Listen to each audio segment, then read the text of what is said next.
Boa noite a todos. Nós vamos iniciando a nossa live, mais uma live de formação litúrgica.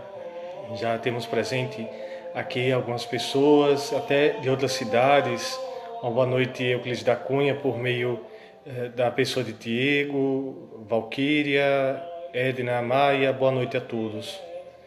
Mais uma quinta-feira onde nós nos encontramos pela ação do Espírito Santo e ao mesmo tempo pelo amor que nós temos à Igreja de Deus para tratarmos do tema da liturgia. E na semana passada nós começávamos a falar já, dando uma introdução à liturgia da missa, propriamente, falando sobre a estrutura dos ritos iniciais. E nós percebemos desde a semana passada a importância e a beleza desses ritos na igreja, que vez ou outra se passam despercebidos, mas que não deveria ser assim, já que esses ritos são aqueles que nos auxiliam na nossa santificação diária e ao mesmo tempo são por meio dos sacramentos da igreja, sobretudo a Santíssima Eucaristia, que nós tomamos a força e por meio dela nós temos a possibilidade, à medida que nós nos abrimos à graça, de nos santificarmos em Nosso Senhor na Eucaristia. E a missa é o lugar privilegiado para isso, lugar privilegiado para encontrarmos com o Senhor. Escutamos no Evangelho de hoje que o Herodes ele queria ver Jesus. Nós também, no momento da Santa Missa, nós vemos a Nosso Senhor. Nós nos encontramos com Ele, nós participamos do banquete de seu amor, do sacramento do amor, do sacramento santíssimo da Eucaristia. Portanto, nesse momento privilegiado que a missa não pode de modo nenhum passar despercebida, e de modo nenhum podemos nós, como cristãos, como católicos, tratarmos este momento, na verdade este evento, esse ato salvador de Nosso Senhor de qualquer modo, certo?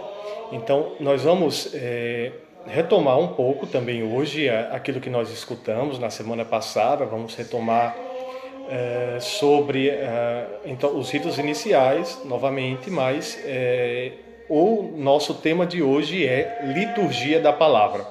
Vamos falar sobre a liturgia da palavra. Nós, nesse mês, estamos celebrando o mês da palavra de Deus. O mês de setembro, a igreja no Brasil, em especial, dedica à palavra de Deus. E nós temos na liturgia, quando nós escutamos os textos sagrados, também esse privilégio de ouvir de forma proclamada, de forma solene, esses textos santos, a palavra de nosso Deus. Portanto, uma boa noite a todos. Os que vão entrando também vão se identificando quanto à comunidade ou cidade, etc., da nossa diocese, mas em especial os daqui, da Catedral Senhora Santana, a qual essa formação se dirige, os quais essa formação também deseja alcançar. Mas a todos os que desejam também ver essa formação. Certo?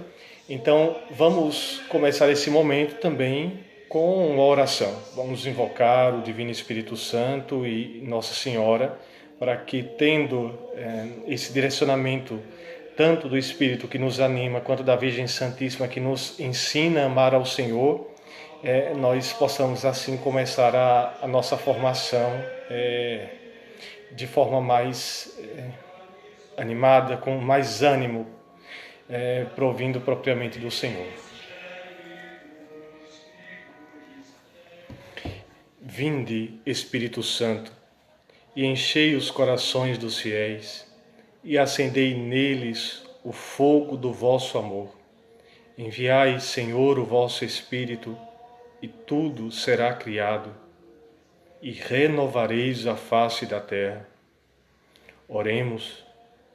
Ó Deus, que instruíste os corações dos vossos fiéis com a luz do Espírito Santo, Fazei que apreciemos retamente todas as coisas, segundo o mesmo Espírito, e gozemos sempre de sua consolação. Por Cristo, Senhor nosso. Amém. Nossa Senhora, sede de sabedoria, rogai por nós.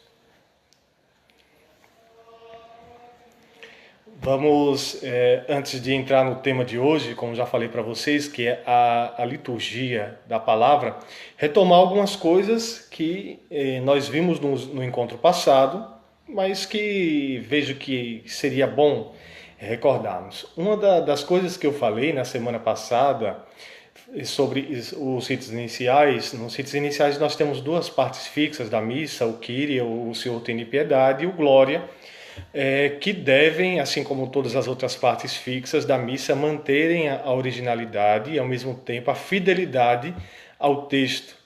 Ou seja, quando nós cantamos o ato penitencial, ou quando nós cantamos o Glória, o Santo, o Credo, o Cordeiro de Deus, enfim, nós temos que manter a letra tal qual a Igreja nos dá. Já dizia a vocês da importância, porque não estamos tratando de uma música qualquer, mas estamos tratando propriamente do rito da Santa Missa. Depois, já recordando aquilo que falávamos anteriormente sobre toda a espiritualidade da missa como sacrifício, o que vem é um questionamento também para as comunidades, para vocês, sendo que a missa, esse momento tão santo, tão importante para nós, esse momento da atualização desse sacrifício redentor de Nosso Senhor na cruz. Ontem nós celebrávamos a memória de São Padre Pio. São Padre Pio era um homem extremamente apaixonado pela Santa Missa. O seu coração tinha felicidade quando se falava da missa, quando ele celebrava a Santa Missa, e era um místico da Santa Missa, porque percebia realmente a profundidade desse mistério de Deus para conosco, que é a sua doação. Tendo presente tudo isso, a pergunta que surge é: será que todas as coisas, todos os elementos que vez ou outra nós colocamos na missa são realmente necessários, são realmente parte da missa, ajudam realmente a rezar? Os instrumentos, o modo de se cantar, o modo de se agir, será que esses instrumentos causam mais barulho ou que esses instrumentos nos ajudam a rezar? Então fica esse questionamento, serve para vocês, serve para nós. Essas coisas que fazemos, esses atos, esses gestos, ajudam a rezar ou mais dispersam? Ajudam a rezar ou propriamente são mais parte da nossa sensibilidade e não propriamente daquelas coisas que condizem com a liturgia? Fica essa pergunta para nós. Depois, nós temos que diferenciar uma coisa muito importante, que é a celebração da palavra da Santa Missa.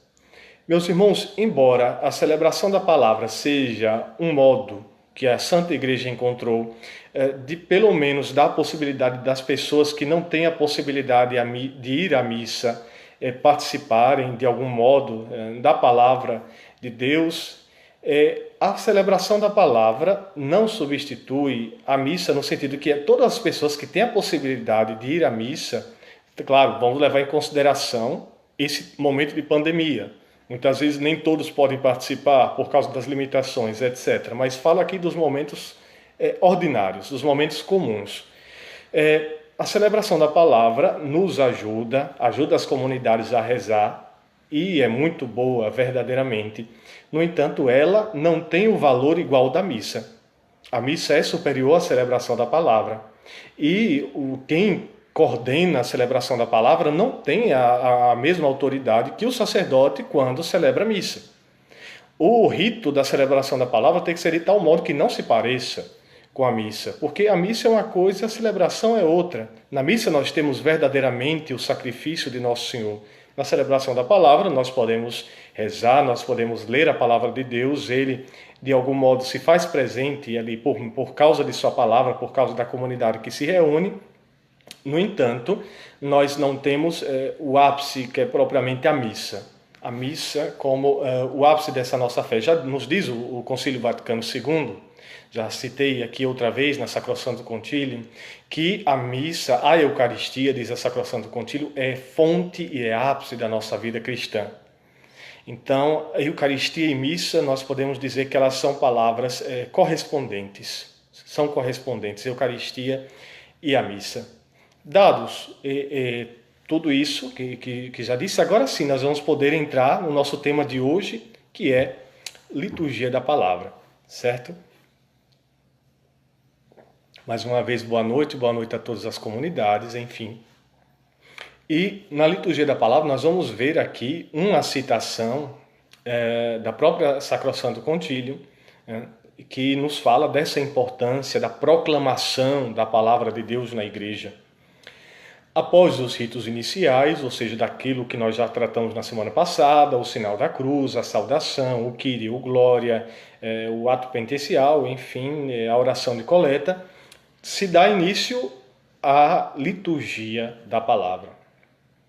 Então nos diz aqui, os ritos iniciais que se concluem com a oração do dia, ou seja, a oração coleta, inicia-se assim, portanto, a liturgia da palavra.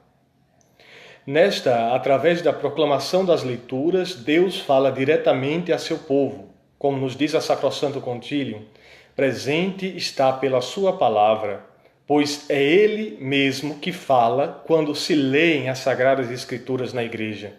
É importantíssimo ressaltar isso. Quando se lê a Sagrada Escritura na igreja, é o próprio Cristo Senhor que se faz presente e que proclama a palavra de Deus, que é santa, que é viva e que nos transforma. Portanto, nos diz, em outro lugar, a Instrução Geral do Missal Romano, como também um outro ponto para a gente refletir, para a gente ter como referência, a Instrução Geral do Missal Romano, número 55, nos diz o seguinte: essa parte da liturgia é constituída pelas leituras da Sagrada Escritura e pelos cânticos que ocorrem entre elas. Ou seja, os cânticos, o salmo, sobretudo o salmo, pode ser cantado também, e em algumas festas nós temos as chamadas sequências. Por exemplo, na festa, na memória de Nossa Senhora das Dores, nós temos uma sequência. Em Pentecostes, nós temos a sequência Veni Creator Spiritus. Na Páscoa, nós temos a Vítima Pascal, Victime Pascale Laudes, enfim, nós temos algumas sequências também que entram nessa parte da Santa Missa, e que nos ajudam também, nos introduzem, apesar de já ter passado os ritos iniciais, nos introduzem, nos fazem entrarmos mais e mais no mistério celebrado naquele dia. Portanto, esse momento, já dizia anteriormente, é privilegiado para escutarmos com atenção a palavra de Deus. Lembremos que quando Moisés recebeu as tábuas da lei, quando Moisés falava, se falava de modo solene, se proclamava aquilo que Deus queria que se falasse. Os profetas no Antigo Testamento, quando anunciavam a palavra de Deus, elas sempre faziam um efeito, seja por incomodar aqueles que tinham ações não correspondentes com o direito e a justiça divinas, seja também para animar o povo. Enfim, a vivacidade dessa palavra nos faz ter, dia após dia, a certeza de que Ele se faz presente no meio de nós. Porque quando nós escutamos, por exemplo, o Santo Evangelho, na liturgia da palavra, nós sentimos em nosso coração a alegria de que Ele novamente fala conosco por meio dessa palavra santa. Nós escutamos os relatos do Antigo Testamento, geralmente na primeira leitura, nós também nos sentimos animados por ver que Deus, na história da salvação, caminha conosco, que Ele entra na nossa vida, que Ele se faz presente, a ponto de se encarnar na pessoa de nosso Senhor, de se fazer Deus conosco, de estar conosco. A importância da palavra de Deus, eu poderia aqui passar toda essa formação só dizendo, só falando da importância da palavra de Deus. No entanto, nós, dia após dia, vamos tomando consciência da importância dela. A liturgia da palavra não é uma passagem qualquer, mas é muito importante. É muito importante, assim como toda a parte da missa. E depois, né, ainda continua aqui o número 55 da Instrução Geral do Missal Romano, falou-se aqui dos cânticos que ocorrem entre elas, ou seja, as leituras, sendo desenvolvida e concluída pela homilia, ou seja, quando o sacerdote explica ao povo, exorta o povo por meio da sua homilia. Depois disso, temos a profissão de fé. O que é a profissão de fé? É o credo. Nós escutamos toda a palavra de Deus e agora, por meio do credo, nós professamos com a nossa boca aquilo que nós escutamos com os nossos ouvidos. Já nos dizia São Paulo que a fé entra pelos ouvidos, no sentido que pela pregação nós conhecemos a fé. A fé entra pelos ouvidos e nós proclamamos com nossa boca. Não somente com a boca, nós sabemos, mas com nossa vida, enfim. E os ouvidos, como nos diz São Paulo, podem ser interpretados também como os ouvidos espirituais, enfim. E depois da profissão de fé, do credo, tem a oração chamada oração universal, que popularmente nós chamamos de preces dos fiéis. São as preces que nós fazemos.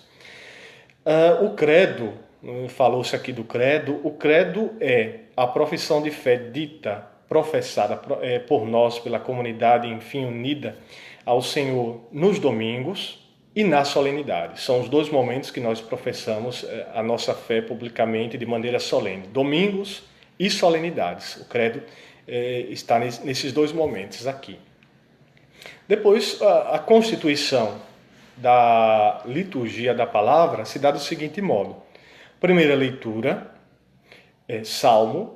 A segunda leitura, se for uma solenidade ou no domingo, nós temos também a segunda leitura. E o coração dessa liturgia, o Santo Evangelho. A primeira leitura, geralmente, é retirada dos livros do Antigo Testamento. No tempo pascal, essas leituras também podem ser do Novo Testamento, de alguma carta de São Paulo, dos Atos dos Apóstolos em especial, sendo a da carta de São Paulo, na verdade, como segunda leitura.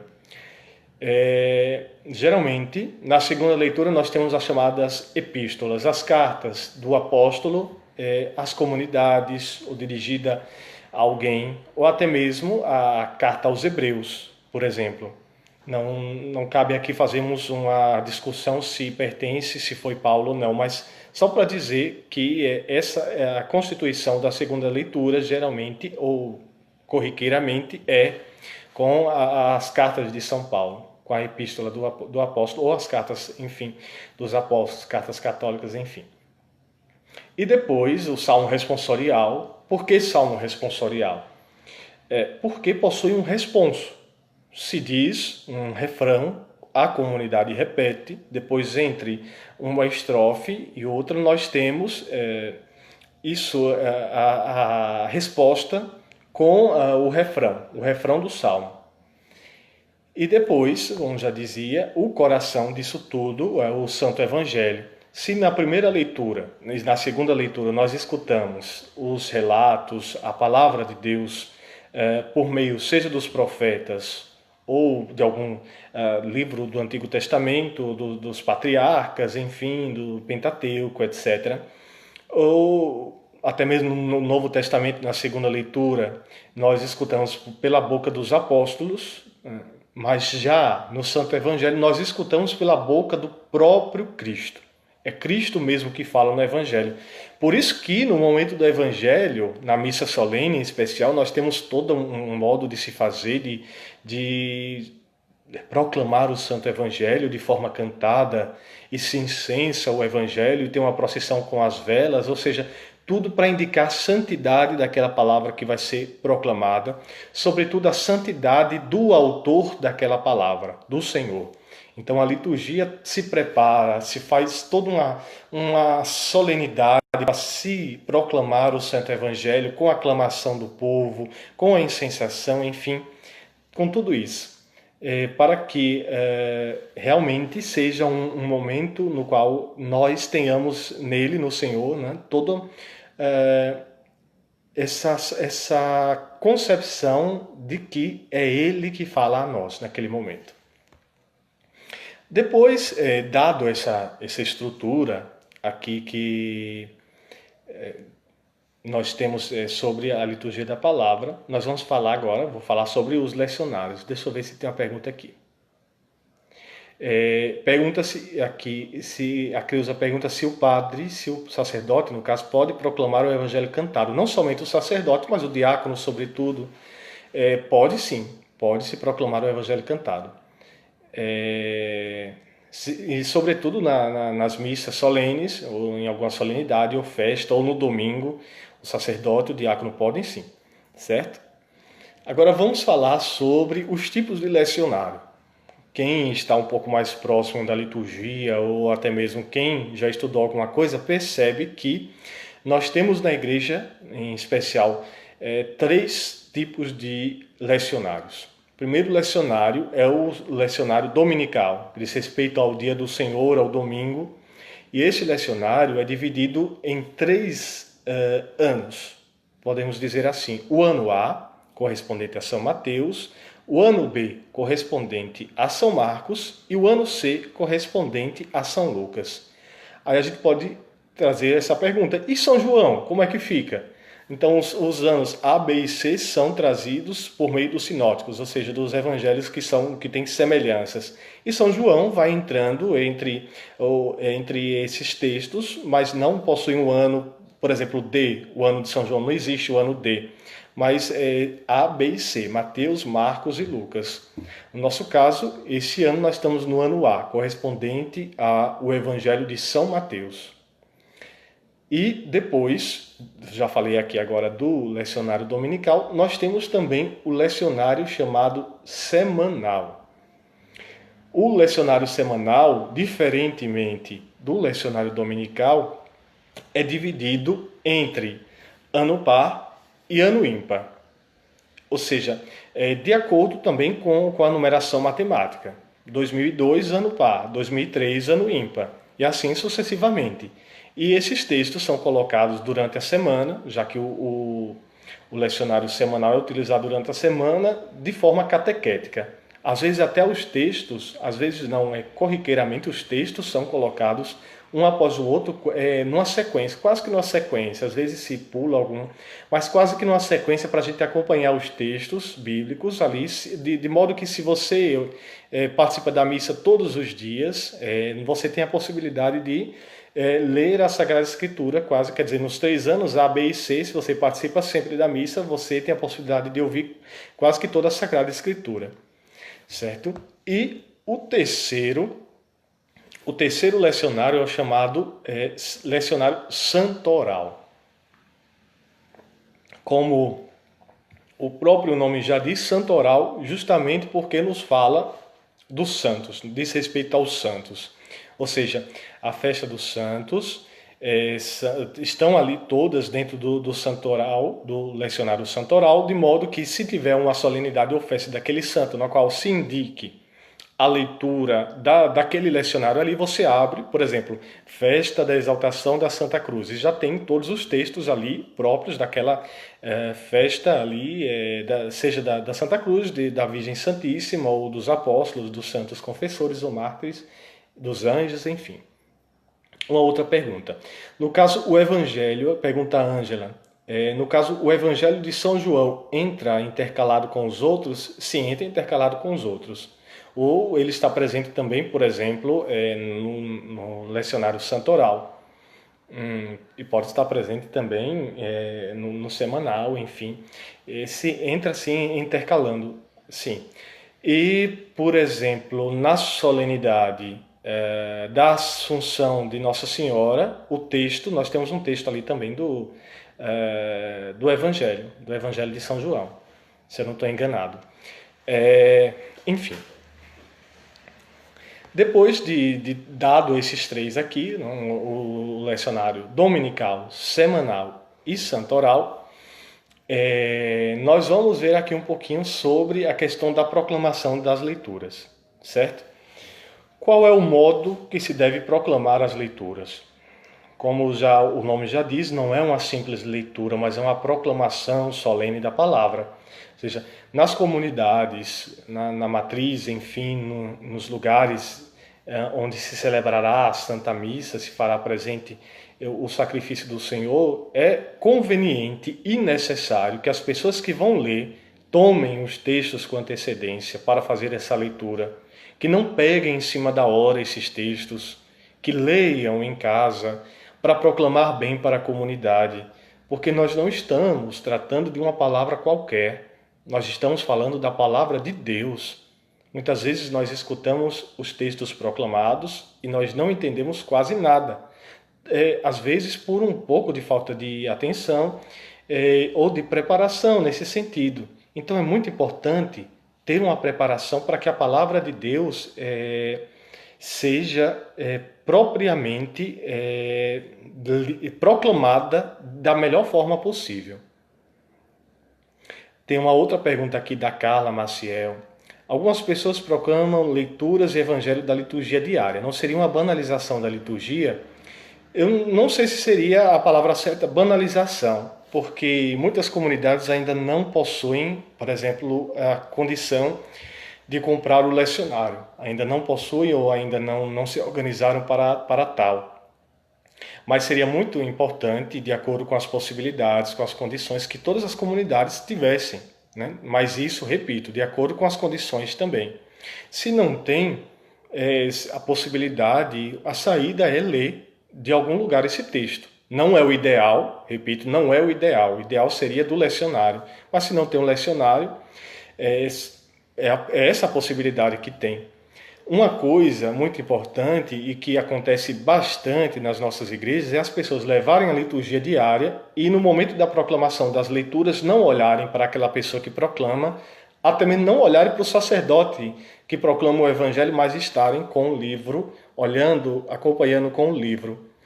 É bom se ter a liturgia, é muito bom, mas seria melhor ler antes na liturgia, ler em casa, mas no momento propriamente da missa, da celebração, nós temos que utilizar os nossos sentidos para rezar. E é interessante e importante que olhemos para aquele que proclama e não que fiquemos com os nossos olhos quase que enterrados dentro da liturgia. Justamente por isso, respeito pela liturgia, respeito por aquele que proclama e, sobretudo, respeito ao Senhor, que faz com que sua palavra esteja presente para nós. Então é importante demais, nesse sentido, ter atenção com a palavra proclamada com todos os nossos sentidos, inclusive com a visão. Entende?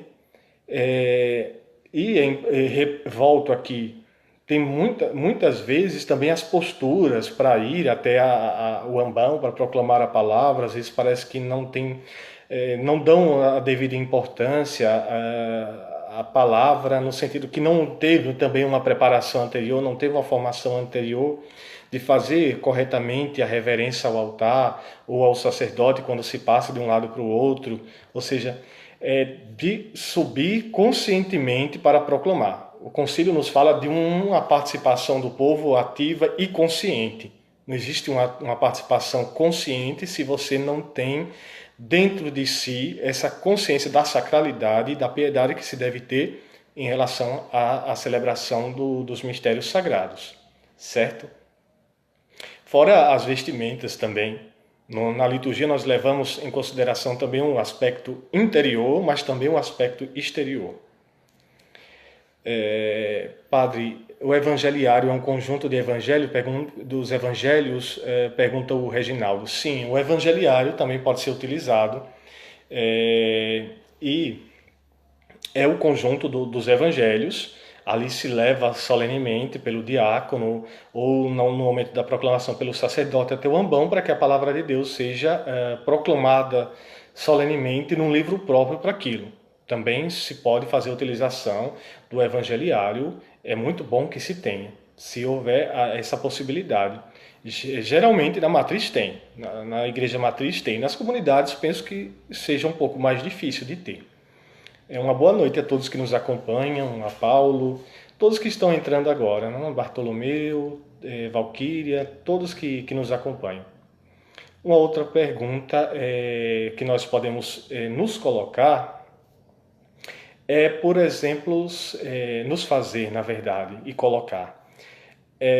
da nossa atenção em relação àquilo que vai ser proclamado. Estamos falando hoje do tema da liturgia da palavra. Nós estamos realmente com os nossos corações, nossos sentidos voltados para aquela palavra que se proclama. É importante sempre ter isso, sempre ter essa autodesconfiança sobre a nossa postura diante da Sagrada Escritura, da palavra de Deus proclamada. E no Santo Evangelho nós temos a proclamação do Aleluia. No Aleluia nós cantamos no tempo comum, no tempo pascal, só não cantamos o Aleluia na Quaresma, para proclamar o Evangelho. E o modo de se fazer, de aclamar o Evangelho, é o Aleluia mais a antífona do dia, que é retirada da Sagrada Escritura, que nós encontramos no próprio lecionário. Penso que até a própria liturgia diária traga essa antífona para ser cantada entre um aleluia e outro. Nós não podemos, fora da Quaresma, nós não podemos substituir o aleluia por outro cântico para proclamar o Evangelho, sobretudo na Santa Missa, certo? Nós não podemos substituir o aleluia. Na Quaresma nós não cantamos o aleluia. A palavra aleluia vem do hebraico, a aglutinação de duas palavras que significa louvai a Deus. Ou seja, antes de ser proclamado o Evangelho, nós vamos, como assembleia litúrgica, como povo do Senhor, aclamando e repetindo pela palavra do aleluia esse louvor a Deus. Louvai a Deus, louvai a Deus. Com júbilo, com alegria, louvando a Deus para escutar a palavra dele. Sobretudo uma alegria espiritual de termos a certeza que diante de nós está aquele que nos fala com autoridade, como nós já o sabemos pelo Santo Evangelho, quando nós escutamos sobre a autoridade do Senhor. A autoridade dele não muda. O que nós escutamos no Evangelho, aquilo que ele disse, possui autoridade verdadeiramente e é capaz de nos dar a santidade a partir do momento que nós vamos colocando na vida. Então é basicamente isso.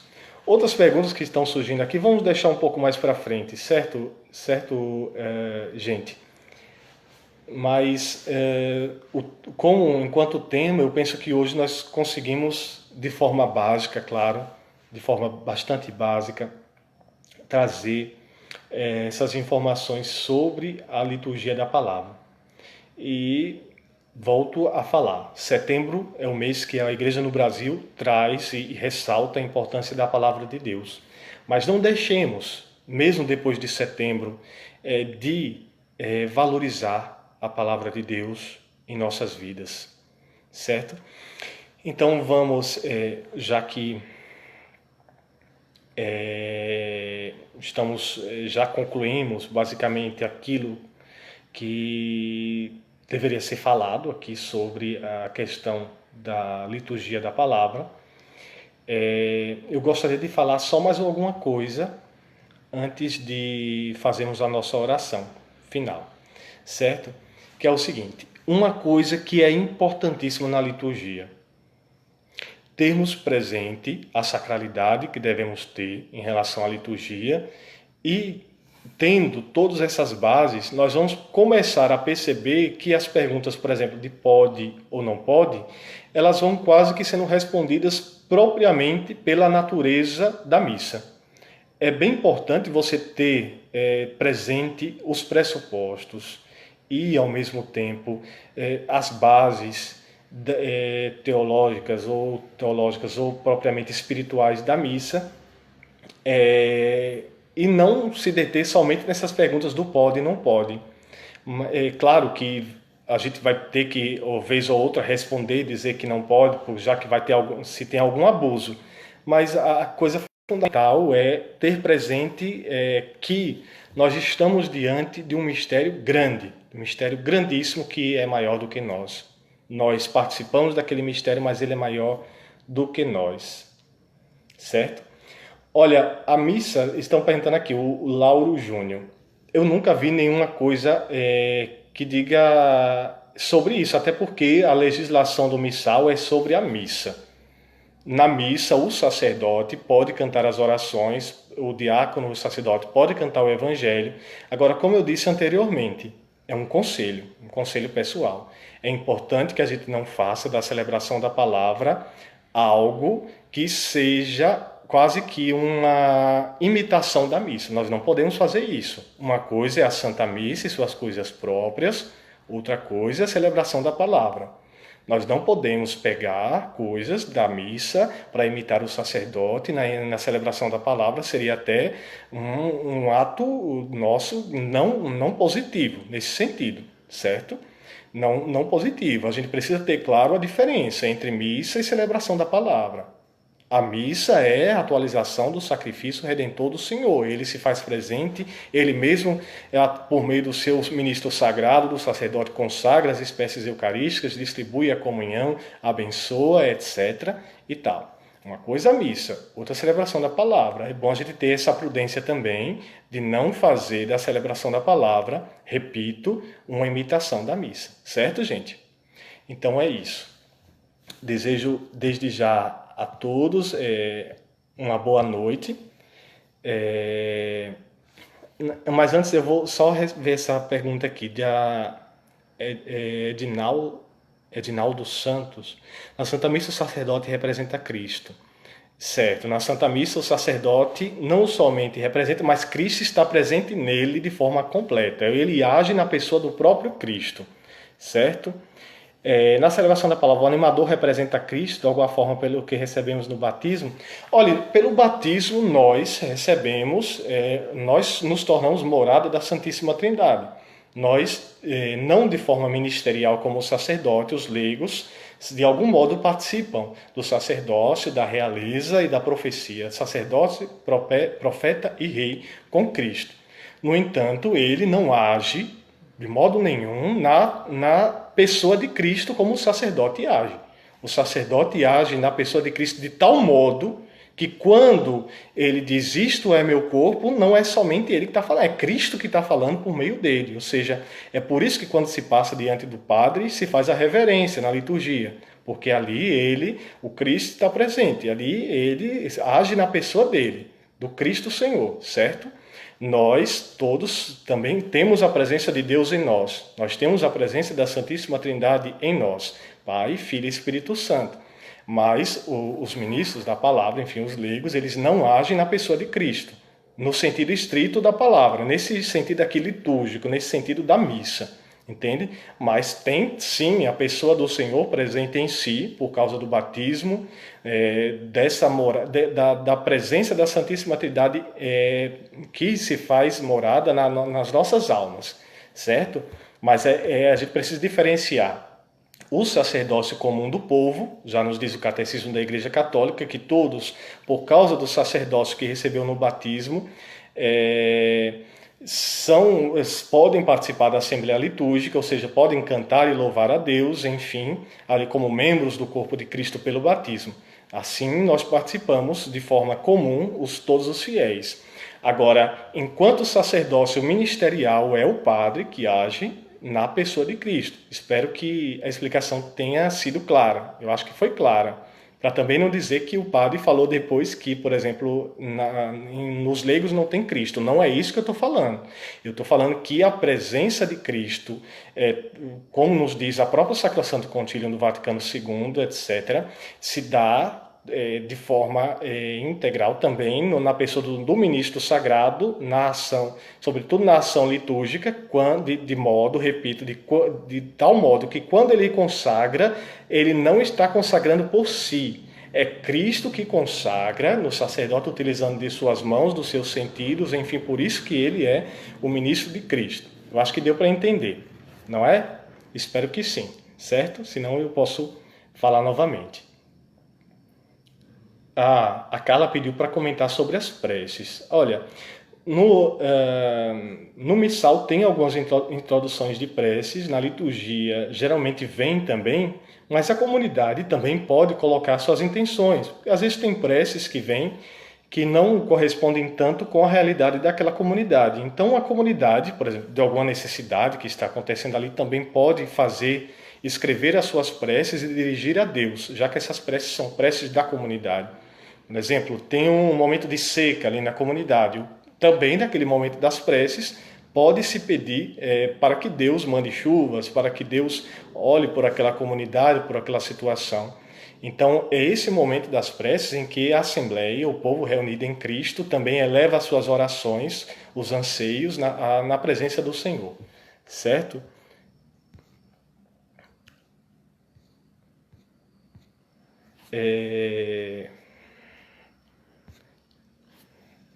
Deixa eu ver outra aqui.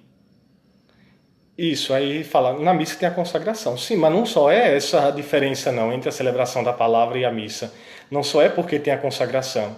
É porque realmente todos os gestos que o sacerdote faz são gestos sacrificais, são gestos que atualizam a redenção do Senhor no hoje da nossa história, e também se torna presente o sacrifício dele. Não é simplesmente porque não tem a diferença fundamental, talvez tenha também essa parte, mas não é só isso.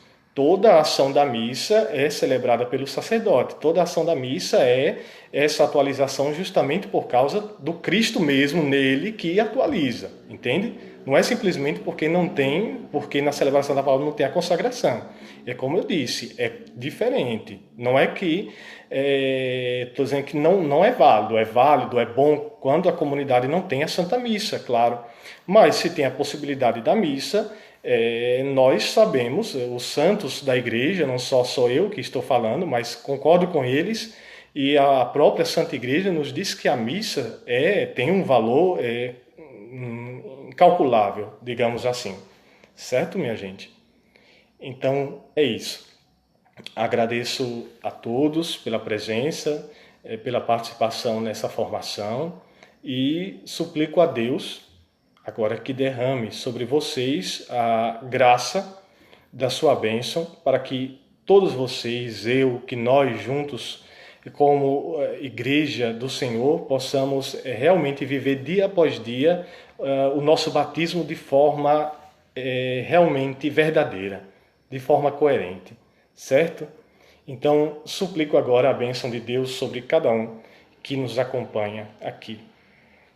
O Senhor esteja convosco. Ele está no meio de nós. Abençoe-vos Deus Todo-Poderoso, Pai e Filho e Espírito Santo. Amém. Uma boa noite a todos e que Deus abençoe. Nos próximos programas nas próximas formações, melhor dizendo, nós vamos respondendo as outras perguntas, certo? Um abraço a todos e uma boa noite.